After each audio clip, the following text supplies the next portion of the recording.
নমস্কার, আমি দেবশাস্ত্রী। আজকে ভিডিও শুরু করার আগে আমার সমস্ত দর্শক বন্ধুদের জানাই শুভ বিজয়ের প্রীতি, শুভেচ্ছা এবং আন্তরিক অভিনন্দন।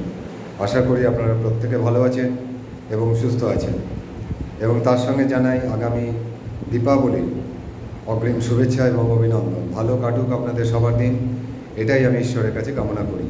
আজকের ভিডিওতে মূল আলোচ্য বিষয় হলো আগামী দীপাবলির মহা অমাবস্যা যোগে বিশেষ কিছু ক্রিয়াকর্ম আমি করতে চলেছি। তা কী ক্রিয়াকর্ম করতে চলেছি সেই সম্বন্ধে একটা সম্যক ধারণা আপনাদের দিচ্ছি। স্পেশালি এই অমাবস্যায় সাড়ে সাতির যাতে চলছে, বিশেষ করে মেষ রাশি, তাদের সাড়ে সাতি শুরু হয়েছে এবং এখন দীর্ঘদিন চলবে। সাড়ে সাতি এমন একটা জিনিস, যারা সাড়ে সাতি ভোগ করেছেন তারাই জানেন সাড়ে সাতিতে কী হয় কী না হয়।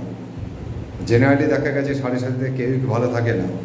প্রথমত সাড়ে সাতির ক্ষেত্রে দেখা যায় প্রতিটা ক্ষেত্রে বাধা। যারা চাকরি করছেন তাদের চাকরির পদোন্নতিতে বাধা, যারা ব্যবসা করছেন ব্যবসার অগ্রগতিতে বাধা, প্রেম প্রীতি রিলেশনশিপ সব কিছুতেই বাধার সৃষ্টি হয়। এবং বাধা মানে প্রচুর বাধা, কারণ শনি মহারাজের দৃষ্টিতে গণেশের মাথা উড়ে গেছিল, এতই তার তীক্ষ্ণ এবং প্রবল দৃষ্টি।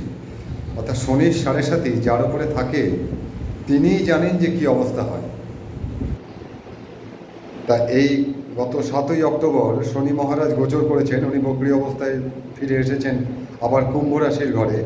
এই ক্ষেত্রে মোটামুটিভাবে দেখা যায় মেষ রাশির কী অবস্থা। মেষ রাশির কঠিন খারাপ অবস্থা চলছিল সাময়িকভাবে, এখন কিছুদিন তাদের ভালো যাবে। প্রচুর কাজ তাদের আটকে ছিল, হচ্ছিল না, প্রচুর অর্থ ব্যয় হচ্ছিল। যে কাজের ক্ষেত্রে 10 টাকা খরচা, সেক্ষেত্রে তাদের 15 টাকা খরচা হচ্ছিল। এখন সামনে বেশ কিছুটা দিন, অন্তত 3টে মাস, জানুয়ারি মাস পর্যন্ত অন্তত তারা ভালো থাকবেন। তাদের হওয়া কাজ হবে, তাদের আটকে যাওয়া যা ঝামেলা ছিল সেগুলো মিটবে মেষ রাশির। কিন্তু জানবেন সাড়ে সাথে এমনই একটা জিনিস, এই আপনাকে যতই মানে মানে কি বলবো, যদি ভালো কিছু দেয় তার 3 গুণ খারাপটা প্রয়োগ করে ফেলে। এই হচ্ছে শনির ধর্ম। এই সময় প্রত্যেককে আমি একটাই নির্দেশ দেবো, সৎ পথে থাকুন, সৎ কাজ করুন, সত্যি কথা বলুন, এবং মানে অযথা নিজের খরচ বাড়াবেন না। যেটুকু প্রয়োজন সেটুকুই করুন। দেখবেন আপনি হয়তো এখন আপনার মাথায় এরকমই জিনিস চলে আসবে, এগুলো ঘটনা বাস্তব। আপনি হয়তো কোনো কিছুতে ইনভেস্ট করতে যাচ্ছেন, আপনি ভাবছেন কোনো অসুবিধাই নেই, আমার সামনে যা দিন আছে ও ঠিক আছে, আমি কভার করব। আমি আপনাকে খুব জোর দিয়ে বলছি আপনি পারবেন না। কোনো না কোনো কারণে আপনি যেখানে ইনভেস্ট করছেন বা টাকা লগ্নি করছেন, বা যদি আপনি টাকা লোন নেন কোনো জায়গা থেকে, আপনি শোধ করতে পারবেন না। আপনার মান সম্মান নষ্ট হবেই হবে। এটাই সাড়ে সাতির ধর্ম। এমন কোনো ব্যক্তি নেই যিনি এইসব প্রভাব থেকে মুক্ত হয়েছেন, বিশেষত যাদের সাড়ে সাতি চলেছে। যারা চাকরি বাকরি করেন তাদের যদি পদোন্নতির যোগ থাকে, আপনি তার যদি সাড়ে সাতি চলে এই মুহূর্তে, আপনি দেখবেন পদোন্নতি হবে না। কোনো কারণে সেটা বারবার ডিলে করবে, আপনার মস্তিষ্কে পীড়া সৃষ্টি করবে। যারা পড়াশুনো করছেন, হায়ার এডুকেশনে আছেন বা মেধাবী ছাত্র, তাদের দেখবেন যথেষ্ট পড়ার ব্যাঘাত। যারা বিদেশ যাওয়ার চিন্তা ভাবনা করছেন, যেতে পারবেন না, বারবার আটকে দেবে, বিভিন্ন কারণে আপনি আটকে যাবেন। রিলেশনশিপ, প্রেম প্রীতি, খুব ভালো সম্পর্ক, হঠাৎই দেখবেন এই সাড়ে সাতি, বিশেষ করে যাদের মেষ রাশি এখন এই মুহূর্তে চলছে, এবং মীন রাশিরও তার প্রভাব রয়েছে, কুম্ভ রাশিরও প্রভাব রয়েছে। কুম্ভ রাশির এখন 3য় পর্যায়ে, মানে সাড়ে সাতি ছেড়ে বেরিয়ে যাওয়ার সময়। মীন রাশি হচ্ছে এখন 2য় পর্যায়ে, মধ্য গগনে। আর মেষ রাশির শুরু, এই শুরু আর শেষটা বেশি খারাপ হয়, মধ্যটা মোটামুটি চলে একরকম, কারণ যা ধাক্কা মারার প্রথম দিকেই মারতে শুরু করে। যাদের রিলেশন খুব ভালো রিলেশন, আপনি দেখবেন তার অবনতি ঘটবে। এবং এরকমও হয় সাড়ে সাতিতে, সেই দীর্ঘদিনের 8 বছর 10 বছর রিলেশন একদম নষ্ট হয়ে যায়। আবার দেখবেন সাড়ে সাতিতে বিয়ে হতে চায় না। আবার ধরুন কোনো কারণে হয়তো গ্রহের কোনো বলাবার্তার ফলে হয়তো বিবাহ সম্পন্ন হলো সাড়ে সাতিতে, আপনি জানেনই না, বিয়ে হয়ে গেল। দেখুন 6 মাস থেকে 1 বছরের মধ্যে ওই সম্পর্কে ভাঙন ধরে যাবে, বৈবাহিক জীবন টলমল করে দেবে সাড়ে সাতি। ছোট ছোট বাচ্চাদের ক্ষেত্রে যেটা দেখা যায়, প্রচণ্ড অবাধ্য হয়ে যায়, মুখে মুখে তর্ক করে, জেদ করে। মানে যে মেধাবী ছাত্র যে ক্লাসে স্ট্যান্ড করতো, দেখবেন সে ডিটোরিয়েট করছে। এটা হচ্ছে সাড়ে সাতির ফল, এটা খুব প্রভাব। ভালো প্রভাব শনিকে এই সাড়ে সাতির মধ্যে দিতে জেনারেলি দেখা যায় না। খুব রেয়ার পার্সন, খুব রেয়ার মানুষ হয়তো বিশেষ কিছু কিছু সময় গোচর ফলের সাপেক্ষে কিছু ভালো ভালো ফল পেয়ে গেছেন। ওভারঅল যদি বিচার করেন, সাড়ে সাতি কারোর ভালো হয় না, সাড়ে সাতি মানুষকে পতনের দিকে ঠেলে নিয়ে যায়। এই সময় আপনাকে খুব স্ট্রিক্ট থাকতে হবে মানসিকভাবে। প্রথম কথা হচ্ছে মিথ্যে কথা তো বলবেনই না, সদা সত্য কথা বলবার চেষ্টা করবেন। অযথা ঋণ বা লগ্নি করবেন না, করলেই বিপদ। গাড়ি বাহন যদি কেনেন তাকে ভালো করে পূজা পাঠ করে তবে চালাবেন। বাস্তুতে যদি ইনভেস্ট করতে চান খুব বুঝে সুঝে ইনভেস্ট করবেন, লোন একদমই নয়। সাড়ে সাতিতে আরেকটা জিনিস, এই যে সাড়ে সাতি 7.5 বছর আপনার জীবনে চলবে, আপনার খুব নিকট প্রিয়জন, গুরুজন, আত্মীয়, বা দেখা যায় আপনার মানে পরিবারের মধ্যে কারোর অকাল মৃত্যু ঘটে গেল, যার মৃত্যুর সময় আসেনি, অকাল মৃত্যু, যাতে আপনি মানসিক মারাত্মক পীড়া পাবেন। আরও একটা জিনিস বলে রাখি, যেটা মানে এটা আমরা দেখেছি দীর্ঘ বছর, আজকে আমার 35 বছর অভিজ্ঞতায় দেখেছি, সাড়ে সাতি আপনাকে একটা ক্রনিক ডিজিজ দিয়ে যাবে, এমন একটা ব্যাধি আপনার শরীরে দিয়ে যাবে, মৃত্যুপথ সেটা আপনাকে বইতে হবে। এটাই সাড়ে সাতির মানে প্রধান একটা বৈশিষ্ট্য।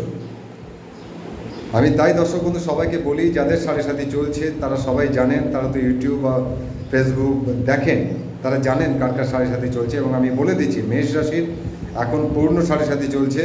এই কদিন, এই হয়তো 2 থেকে 3 মাস একটুখানি রিলিফ দিচ্ছে আপনাকে, তারপরে কিন্তু আবার কামড়ে ধরবে। যেহেতু শনি এখন বক্র হয়েছেন, তিনি কুম্ভ রাশিতে গমন করেছেন, উনি আবার জানুয়ারিতে ফিরে আসছেন। সুতরাং আপনার যে খারাপ সময় ছিল তার থেকে হয়তো একটু সময়টা ভালো যাবে সাময়িকভাবে। মীন রাশি, মীন রাশিদের এই সাড়ে সাতি পিরিয়ডের মধ্যে যদি বিয়ে দেওয়া হয়, খুব সমস্যা। বিয়ে মানে আগে সাড়ে সাতির প্রতিকার করে তারপরে বিয়ে করবেন, কারণ তারা এখন দ্বিতীয় পর্যায়ে দাঁড়িয়ে রয়েছেন। এছাড়া ধরুন, যেটা একটা বলছিলাম, যেটা আপনাদের যে সাড়ে সাতি একটা ক্রনিক ডিজিজ দিয়ে যাবে, রোগ, যেটা আপনাকে মৃত্যুপথ বহন করতে হবে। একটা প্রমাণিত সত্য। আজকে দীর্ঘ 35 বছর আমি এই পেশায় রয়েছি, বহু মানুষকে আমি প্রতিকার দিয়েছি, বহু মানুষ উপকৃত, বহু প্রশংসাপত্র আমার আছে। তা বলছি, যাদের সাড়ে সাতি আছে তারা তার প্রতিকার করুন। আর এখন সাড়ে সাতি প্রতিকার করতে বলার একটাই কারণ, এই যে আগামী অমাবস্যা, বছরের একটাই অমাবস্যা, দীপাবলির অমাবস্যা, আর সাড়ে সাতিতে প্রয়োগ করতে হয় মহাদশমহাবিদ্যা, এরই প্রয়োগ এবং দক্ষিণা কালিকার প্রয়োগ। এই প্রয়োগটা এই অমাবস্যাতে অত্যন্ত শক্তিশালীভাবে প্রয়োগ করা যায় এবং সুসম্পন্ন করা যায়। এবং সেই জন্যই দর্শক বন্ধু আমি প্রত্যেককে বলছি, যাদের সাড়ে সাতি আছে তারা অবশ্যই পারলে একবার আমার সঙ্গে যোগাযোগ করবেন। এবং আমি প্রত্যেকটা মানুষের সঙ্গে খুব ফ্রেন্ডলি মিশি এবং তাদের সঙ্গে সম্পর্ক আমার ভালো থাকে। দেখুন, খরচ এখানে আছে, তবে খরচ যাই হোক না কেন আমি আপনাদের কাউকে নিরাশ করব না। আপনারা যেই আসুন না কেন, সাড়ে সাতির ব্যাপারে চার্ট আমি দেখব, দেখে আমি আপনাকে সেই বুঝে ব্যবস্থাপত্র তৈরি করে দেবো। আপনারা আসুন, একবার যোগাযোগ করুন। এর মধ্যে আমি একমাত্র কলকাতাতে একদিনই পাবেন, সেটা আগামী তারিখটা হচ্ছে খুব সম্ভবত বোধহয় শুক্রবার, আগামী শুক্রবার দিন আপনারা আমাকে গড়িয়া চেম্বারে পাবেন। আগামী শুক্রবার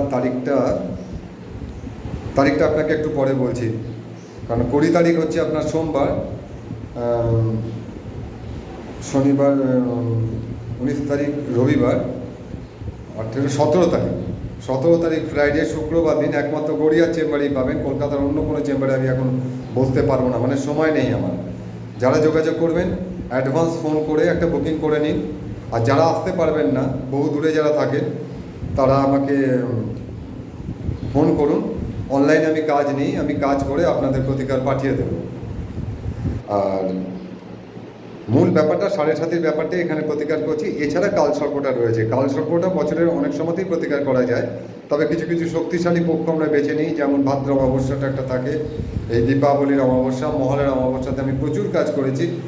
একটা কথা বলে রাখি, মহালয়া অমাবস্যায় প্রচুর কাজ হয়েছে, তার মধ্যে আমার কাছে 5 জন, এখন 5 জন কি 6 জন বোধ হয় এখনও পর্যন্ত তাদের প্রতিকার সংগ্রহ করেননি। আমি এই ভিডিওর মাধ্যমে তাদের কাছে জানাচ্ছি, আপনারা আপনাদের প্রতিকার নিয়ে যান। যদি অসুবিধা হয় আমাকে তাদের অ্যাড্রেস দিন, আমি বাই পোস্টে পাঠিয়ে দেবো, কারণ আপনারা তো প্রত্যেকেই টাকা পয়সা সবাই পাঠিয়ে দিয়েছেন দেখছি। আর সুতরাং কোনো অসুবিধা নেই। আপনাদের 5 থেকে 6 জনের জিনিস আমার কাছে পড়ে আছে, আমি ঠিকানা তাদের আমার কাছে নেই, দূরেরই সম্ভবত মনে হচ্ছে।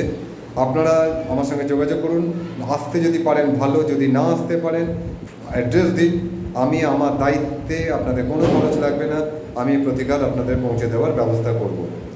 মূলত সাড়ে সাতির প্রতিকার করছি এই আগামী দীপাবলির অমাবস্যায় এখানে আমার দশমা বিদ্যার প্রয়োগ হবে, যেটা সাড়ে সাতির মূল জিনিস, দক্ষিণা কালিকার প্রয়োগ হবে। এত দীর্ঘ 35 বছর বহু মানুষকে দিয়েছি, সবাই উপকৃত, সবাই ভালো আছেন। আশা করি আপনিও ভালো থাকবেন। দয়া করে যোগাযোগ করুন, যাদের প্রয়োজন আছে যোগাযোগ করুন, এক্ষুনি ফোন করুন এবং বুকিং করুন। একমাত্র গড়িয়া চেম্বারে 17 তারিখে আপনি আমাকে পাবেন। একমাত্র গড়িয়া চেম্বারে বেলা 1টা থেকে রাত্রি 8টা পর্যন্ত আমি আশা করি থাকার চেষ্টা করব। যে কজন পারবেন আসবেন, যারা দূরের আছেন তারা অনলাইনে যোগাযোগ করবেন। আমি সাড়ে সাতি এবং কালসর্পযোগের প্রতিকার করছি। এছাড়া যদি কারো জটিল কোনো সমস্যা থাকে, গুপ্ত সমস্যা থাকে, যেটা সোশ্যাল মিডিয়াতে আমরা বলতে পারি না, এমন কোনো সমস্যা থাকে, তারা ওভার টেলিফোনে আমার সঙ্গে, আমি টেলিফোন নাম্বার দিয়ে দিচ্ছি, ওভার টেলিফোনে আপনি আমার সঙ্গে কনসাল্ট করুন, আমি আপনার কাজ করে দেবো এবং কথা দিচ্ছি আপনি ফল পাবেন। নমস্কার, আজকে এখানেই শেষ করছি আজকের ভিডিও। আপনারা সবাই ভালো থাকুন, সুস্থ থাকুন। আমার গুরুদেবের নাম নিয়ে আজকের মতো ভিডিও শেষ করলাম। নমস্কার।